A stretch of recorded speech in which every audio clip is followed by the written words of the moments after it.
Hola, hoy vamos a ver cómo fácilmente cambiar el tipo de navegación del sistema en SAMSUNG Galaxy A07.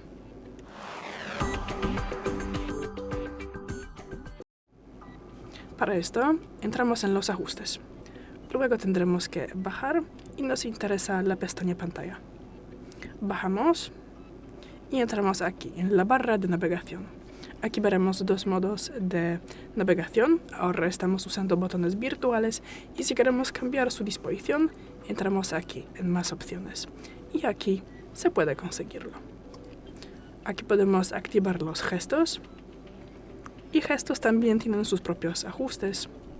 Aquí podemos aumentar o bajar su sensibilidad. Y ya, es todo. Gracias por el vídeo, déjanos un like y suscríbanos. Hasta luego.